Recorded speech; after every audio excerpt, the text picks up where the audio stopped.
سالم بنایا، والذی قدر فہدی، پھر آگے فرمایا اور جس نے ٹھیک ٹھیک اندازہ کیا اور پھر راہ دکھا دی. کیا فرمایا اللہ نے کہ والذی قدر فہدی، کہ جس نے ٹھیک ٹھیک پیمانہ کیا، ہر چیز کو ٹھیک ٹھیک مقدار میں بنایا، یا دوسرا اس کا ترجمہ یہ ہے کہ تقدیر لکھی اور پھر ہدایت کی طرف گامزن کیا اور ہدایت یا راستے بتا دیے. ٹھیک، تو یہ چیز ان لوگوں کے لیے بہت اہم ہے جو تقدیر کو کوستے ہیں اپنی تمام کوتاہیوں کے لیے. جیسا میں فجر میں نہ اٹھوں اور بولوں میں تقدیر میں نہیں تھا، آج فجر میں نہیں اٹھنا، تو یہ تقدیر کو کوسنا ہے. میں محنت نہ کروں اور کہوں میری تقدیر میں ہی کمانا نہیں لکھا ہے، یہ تقدیر کو کوسنا. ٹھیک ہے، سمجھ رہے؟ میں چوری کروں اور کہوں کہ یہ میری تقدیر تھی، اس کے علاوہ میرا رزق لکھا نہیں تھا، یہ تمہارا تقدیر کو کوسنا. اس لیے کہ دیکھیے تقدیر ایک ایسی چیز ہے جو ہم سے چھپی ہے. تقدیر ایک ایسی چیز ہے جو چھپی ہے. ہم چھپی چیز کے پیچھے پڑھ کر کھلی چیز کو چھوڑتے ہیں. قرآن جو ہے کھلا ہے، ہدایت کھلی ہے. قرآن بول رہا ہے چوری حرام ہے. تقدیر میں کیا میں نہیں جانتا ہوں، چھپی چیز کے پیچھے پڑھتے ہیں کھلی چیز کو چھوڑ کر. قرآن ہدایت میں کہہ رہا ہے جو نبی کی زندگی دیکھ کر کہ محنت کرو، قرآن کہہ رہا ہے محنت کرو، تو محنت کرنا میرا کام ہے. تقدیر میں کیا لکھا ہے مجھے نہیں پتا، چھپی چیز کے پیچھے پڑے اور کھلی چیز کو چھوڑ دیتے ہیں. محنت کرنا چھوڑ دی اور بولے نہیں تقدیر میں جو ہوں گا وہ ہو رہا ہے. تو والذی قدر فہدی، جس نے تقدیر لکھی اور پھر ہدایت دی تمہیں.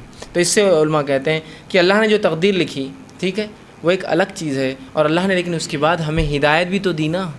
ہمارے پاس رسول اور نبی بھی تو بھیجے نا، ہمیں کتابیں بھی تو دی تاکہ ہمیں بتا دیا جائے کیا صحیح ہے اور کیا غلط ہے، کیا جنت کی راہ اور کیا دوزخ کی راہ ہے.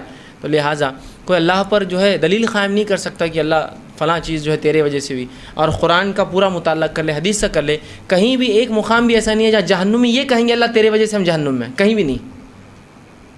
تو پتہ چلا ہمارا تقدیر کی بات نہیں کرنے والے ہیں وہ، ان کو پتہ ہے.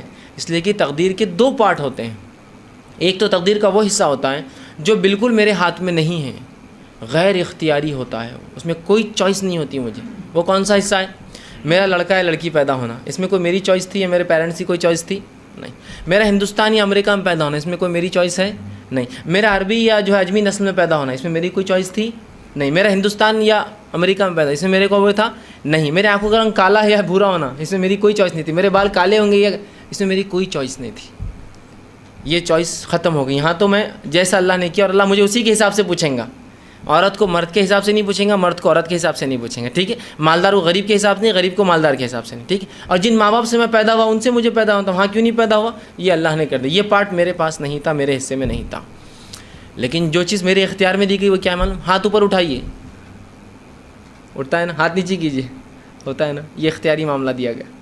جو غیر اختیاری تھا وہ ہو گیا پارٹ میرا. اب اختیاری معاملہ یہ ہے، اب اس میں مجھے چوائس ہے اب کہاں ہاتھ اٹھاتا ہوں اور کہاں نہیں اٹھاتا ہوں، کہاں نظریں اٹھاتا ہوں کہاں نہیں اٹھاتا ہوں، کہاں عبادت کرتا ہوں کہاں اس سے اعراض کرتا ہوں، کہاں اچھائی کرتا ہوں اور کہاں برائی کو اختیار کرتا ہوں. تو یہاں ہدایت دے دی گئی، دو راستے بتا دیے گئے اور کلیئر کر دیا گیا یہ ایسا اور یہ ایسا راستہ. تو کہا والذی قدر فہدی، ہر چیز کو ٹھیک ٹھیک مقدار اور پیمانے میں بنایا اور پھر ہدایت بھیج دی.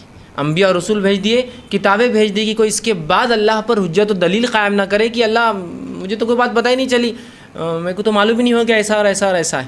ٹھیک ہے، تو یہاں کہا والذی قدر فہدی کہ تقدیر لکھی اور پھر اس کے بعد ہدایت یافتہ کیا. پھر فرمایا والذی اخرج المرعى، چوتھی آیت نے فرمایا کہا اور جس نے